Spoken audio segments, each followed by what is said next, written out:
Hello friends, welcome to citrus silencers. இன்றைக்கி நாம் மஞ்சள் பூசணிக்காய் வச்சு ஒரு ரெசிபி பார்ப்போம். இந்த ரெசிபிக்கு நாம் என்னென்ன பொருட்கள் தேவைன்னு பார்த்துடலாம். இந்த ரெசிபியை மஞ்சள் பூசணி கூட்டுன்னு நம்ம சொல்லிக்கலாம். இந்த கூட்டு செய்கிறதுக்கு இந்த சைஸில் ஒரு பூசணிக்காய், அப்புறம் பாசிப்பருப்பு கொஞ்சமாக ஒரு கைப்பிடி போட்டிருக்கேன். பாசிப்பருப்புனால் உங்களுக்கு தெரியும், பச்சை பயிரோட தோலை நீக்கி அப்படியே ரெண்டாக உடச்சிருக்காங்க. Split green gram skinless, so வந்து பாசிப்பருப்புன்னு சொல்கிறாங்க. அது ஒரு கைப்பிடி அளவு. அப்புறம் ஒரு தக்காளி. அப்புறம் மசாலாவுக்கு பார்த்திங்கன்னா தேங்காய், கொஞ்சம் சீரகம், கொஞ்சம் பச்சை மிளகாய், 3 பச்சை மிளகாய். அப்புறம் தாளிக்கிறதுக்கு பார்த்திங்கன்னா கடுகு, நமக்கு கொஞ்சம் சின்ன வெங்காயம், கருவேப்பிலை. ஸோ முதல்ல பார்த்திங்கன்னா நம்ம இந்த 3ஐயும் வேக வைக்க போகிறோம்.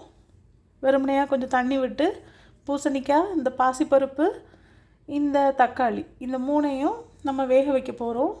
பாசிப்பருப்பை நான் ஏற்கனவே ஊற வச்சிட்டேன், அதனால் அது நார்மலாக வெந்துடும். காய் கூட சேர்த்து போட்டாலே அது வெந்துடும்.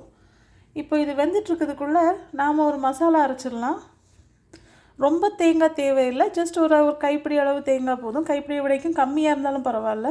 கொஞ்சம் தேங்காய், கொஞ்சம் ஜீரகம், 3 பச்சை மிளகாய், காரத்துக்கு ஏற்ப நீங்கள் கூட்டிக்கோங்க, குறைச்சிக்கோங்க. இந்த 3ஐயும் நம்ம கொஞ்சம் தண்ணி விட்டு நல்லா அரைச்சி வச்சுக்கணும். அதுக்கப்புறம் நம்ம கொஞ்சம் சின்ன வெங்காயம் உடச்சி வைக்கணும் தாளிக்கிறதுக்கு.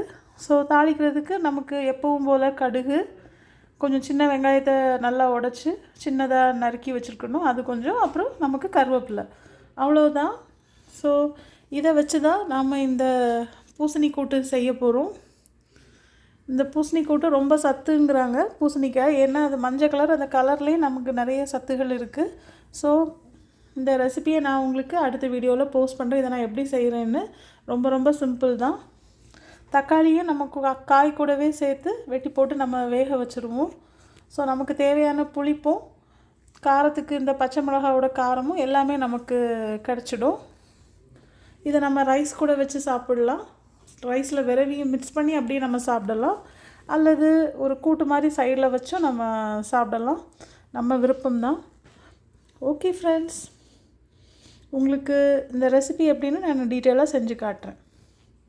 உங்களுக்கு எல்லாம் அந்த ரெசிபி கண்டிப்பாக பிடிக்கும்னு நினைக்கிறேன். உங்களுக்கு பூசணிக்காய் வச்சு உங்களுக்கு எதாவது ரெசிபிஸ் தெரியும்னா எனக்கும் சொல்லுங்கள்.